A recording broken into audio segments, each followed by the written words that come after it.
Sr. Ministro, muito obrigado por ter aceito este convite.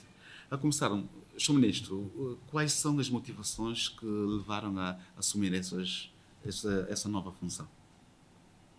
Obrigado, Sr. jornalista António Tavares. Obrigado à TGV por ter essa iniciativa de virem conversar com os ministros que assumiram recentemente a missão no âmbito da recente remodelação governamental. Falar de motivações, para mim, não seriam outras senão aquilo que para um cidadão é uma obrigação. Quando somos chamados para o serviço da nação, respondemos motivados para irmos trabalhar, dando a nossa contribuição para o desenvolvimento do nosso país. É essa a motivação que me levou a aceitar assumir esta responsabilidade de estar à frente deste Ministério, que é o Ministério dos Transportes e Comunicações. Falando de prioridades, numa área tão vasta, quase todas são as prioridades, mas quer definir como algumas, tanto das suas prioridades, para começar a exercer nesta sua função? Quando se chega num ministério como este, que é o Ministério dos Transportes e Comunicações, na verdade, olhando pelo panorama que constitui áreas deste Ministério, na verdade, tudo é prioritário. Ok? Mas há que se começar num ponto. E se me perguntar, como perguntou, qual é a minha prioridade?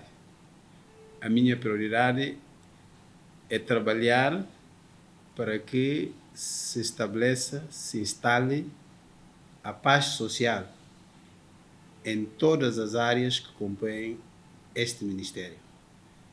O recurso principal para que este Ministério possa fazer a sua missão, possa jogar o seu papel no conjunto do que é a governação do país, os recursos humanos devem poder trabalhar em ambiente de paz. E temos que trabalhar, portanto, dialogando, temos que trabalhar no respeito, temos que trabalhar na organização e temos que, à medida que vamos trabalhando, nos deixarmos ver. A partir do momento que nos deixamos ver nas nossas ações, então podemos contribuir para o estabelecimento da paz social, para podermos agarrar aquilo que são as ações que poderão suscitar, de facto, o desenvolvimento do setor. Todos nós comprometidos para esse mesmo fim. Portanto, a minha prioridade é trabalhar para que se instale a paz social. Portanto, essas greves que estão a acontecer no setor, tudo isso é a prioridade de podermos conversar e chegarmos a um entendimento para que possamos continuar a trabalhar para o bem de todos nós. O Sr. Ministro veio com algumas experiências da última função que desempenhou na área de cooperação, que é uma área totalmente diferente, distinta dessa área. Quais as experiências é que vai transmitir nessa nova função, nessa nova tarefa que começou a desempenhar há menos de 2 semanas? É com o mesmo espírito de ir aprender com as pessoas que estão mais habilitadas, mais experimentadas, mais familiarizadas com a casa, é que vamos poder fazer a nossa missão. Quando eu cheguei também, como disse bem, a Secretaria de Estado da Cooperação Internacional, o Ministério dos Negócios Estrangeiros da Cooperação Internacional e das Comunidades, também não levei lá nenhum conhecimento daquela área da governação. O Sr. Ministro traz alguma recordação afável da área de cooperação? Acho que não consegui sair mesmo de lá. Todos constituíram uma família, todos trabalhamos irmanados, todos fizemos aquilo que era preciso para fazer juntos. e aprendi com os meus superiores hierárquicos, tive o apoio afetivo e carinhoso da senhora Ministra dos Negócios Estrangeiros, facilitou muito a minha adaptação às características tão específicas do Ministério dos Negócios Estrangeiros da Cooperação Internacional. Julgo que é mesmo o que eu irei fazer aqui, desse Ministério também, que é um Ministério também específico. Significa que vai usar alguma estratégia para dinamizar o setor, sendo um setor tão vasto? O diálogo com as pessoas, a abertura, a transparência, a organização, a ordem, a disciplina, o respeito, essas são as chaves, grandes chaves para grandes soluções. Os transportes de comunicação é um setor que continua a deparar com imensas dificuldades. Falando da navegação tanto marítima, falta navios de ligação entre o continente e a ilha, e na parte aérea também continua a haver dificuldade em termos de aviões, não é? E sem querer falar propriamente da nossa companhia com bandeira nacional. As dificuldades nos fazem ser homens e mulheres fortes. Nós crescemos muito perante as dificuldades. Temos é que ter a coragem, a vontade de enfrentarmos essas dificuldades. Eu, no ato da passação, disse aos meus colaboradores que nós juntos íamos trabalhar no sentido de transformar, ou então, portanto, tornar aquilo que são as nossas fraquezas em forças. O setor aparenta ser um setor de fraqueza, mas na verdade são setores de forças, são setores de oportunidades. Como são setores de oportunidades, estamos em crer que, se nós abordarmos as nossas ações com transparência, com rigor, com ordem, poderemos, a partir dessa atitude, a partir dessas características, dessa forma de trabalhar, podemos nos deixar ver pelos parceiros. A partir do momento em que nós nos deixamos ver pelos parceiros, eles encontrarão a oportunidade de investir em nós.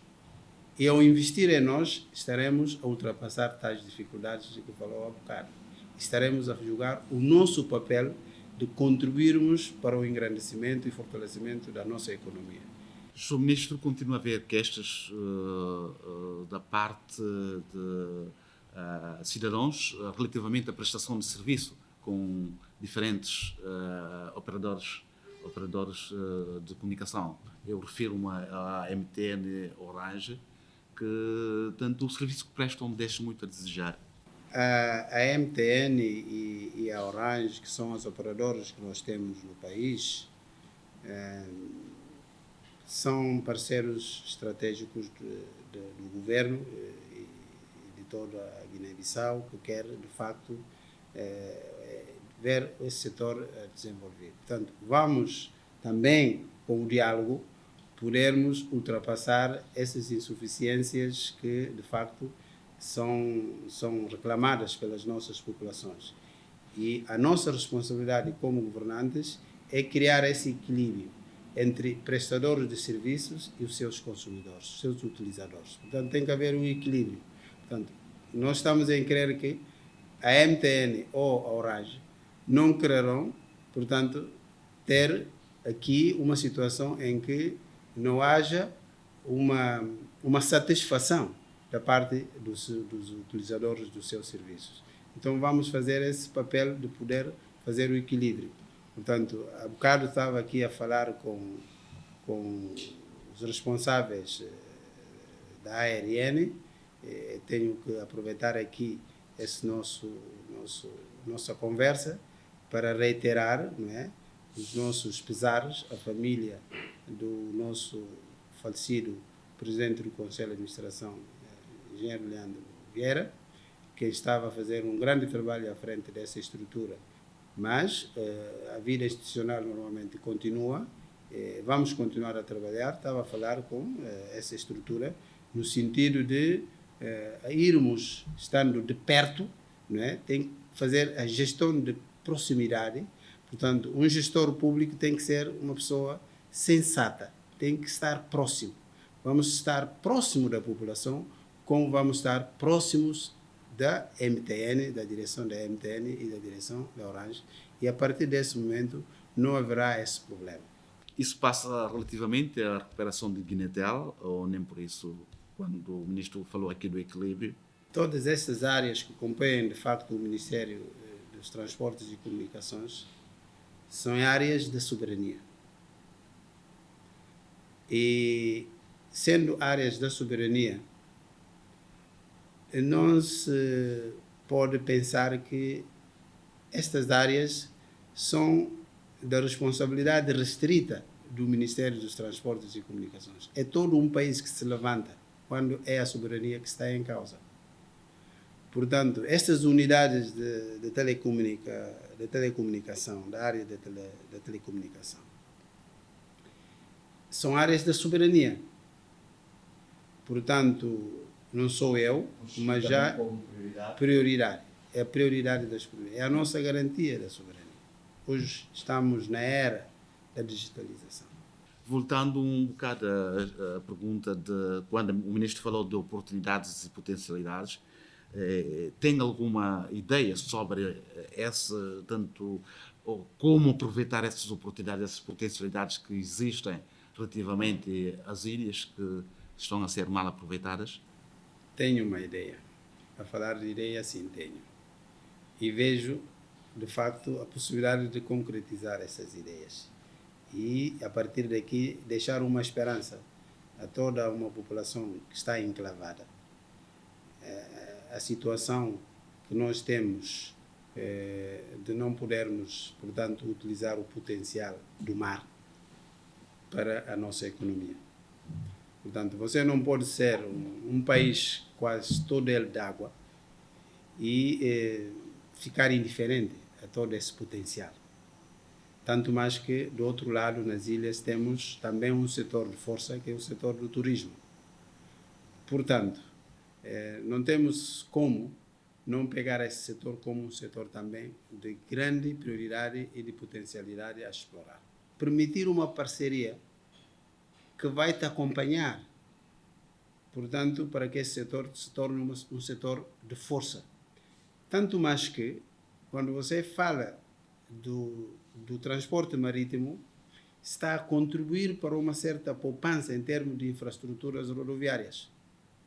Daqui a pouco estaremos a trabalhar com a Gâmbia, no sentido de viabilizarmos o Porto de Cacheu e o Porto de Banjul. Estaremos a trabalhar no sentido de fazer com que o Porto de Boubaque seja operacional, seja reabilitado e operacional. Quando construirmos uma estrada, ela poder durar mais anos do que tem vindo a acontecer, porque vamos poder fazer o escoamento dos produtos agrícolas a partir do mar, uma boa parte, senão. Portanto, repara que antigamente era assim. E as estradas eram só de terra batida, mas duravam muitos anos. Agora nós fazemos com mais dinheiro, com mais tecnologias, mas pela pressão que nós recebemos sobre as nossas estradas, sem controle, também, esse controle também vamos exercê-lo. Portanto, o controle de gabarito vamos exercê-lo. As estradas têm que ser utilizadas respeitando as normas que existem a nível internacional. Já que o ministro começou a falar de perspectivas, essas perspectivas é a curto, médio ou longo prazo? Para pôr uma linha de transporte marítimo para as ilhas, pode ser uma coisa de curto prazo, porque é uma questão de parceria. Tem gente que tem capacidade financeira, técnica e financeira para trabalhar conosco em parceria e só esperam por nós. Mas já também fomos um bocadinho já mais avançado em relação a essa perspectiva. Como eu disse, eu vim substituir um ministro que já esteve a trabalhar nesses assuntos. Portanto, eu não estou aqui a começar do zero. Eu estou a continuar os trabalhos que foram feitos. E parece-me a mim que esse aspecto de desenclavar as ilhas, dar potencial às ilhas, portanto, colocando linhas de transporte marítimo, é uma questão de curto prazo. A Sotramar, que também foi referenciada a nível da nossa comunicação como parente pobre, a Sotramar pode aqui jogar um papel fundamental, portanto, com entradas de parcerias que poderão colocar navios a trabalhar. Hoje em dia, ao nível de grandes países do norte, estamos numa dinâmica de construção de pontes sobre águas, sobre rios, sobre oceanos. Portanto, está-se num período também de reforma por lá. Portanto, nós podemos aqui, em parcerias, fazer aquilo que é a deslocação.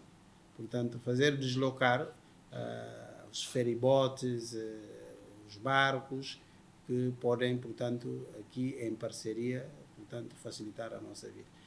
Em relação àquilo que é a dragagem, sim, há também um dossiê de dragagem. Já se vinha falando de dragagem há muito tempo, sim senhor, mas hoje em dia estamos já numa situação de podermos dizer, se calhar, se as coisas não a continuarem nessa perspectiva, iremos ter um concurso que será lançado para ver quem terá condições, de facto, de acompanhar o governo da Guiné-Bissau na dragagem do porto, dragagem dos canais e do porto de Bissau, da sinalização dos canais, das reformas que iremos fazer para permitir também que, ao nível também do setor marítimo, haja quadros regulamentares para as pessoas, para as instituições ou para as companhias que queiram, de facto, utilizar os nossos canais para aí.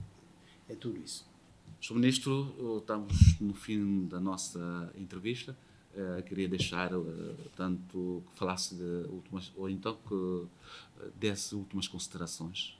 Um apelo a todos o setor privado, sobretudo, não é?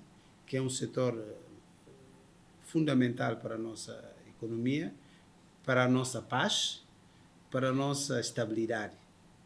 E pensar que o Estado vai resolver sozinho o problema da Guiné-Bissau é errado. Temos que resolver o problema da Guiné-Bissau trabalhando o setor público do Estado e o setor privado. A minha missão aqui é trabalhar para que, chegar a um dia em que eu vou deixar esta casa, possa virar para trás e dar conta que eu fiz alguma coisa de bom para a Guiné-Bissau e para os guineenses. É tudo, muito obrigado. Este é um programa 15 minutos, entrevistas que tanto acabei de ter com o Ministro de Transportes e Comunicação, Dr. Augusto Gomes. Muito obrigado.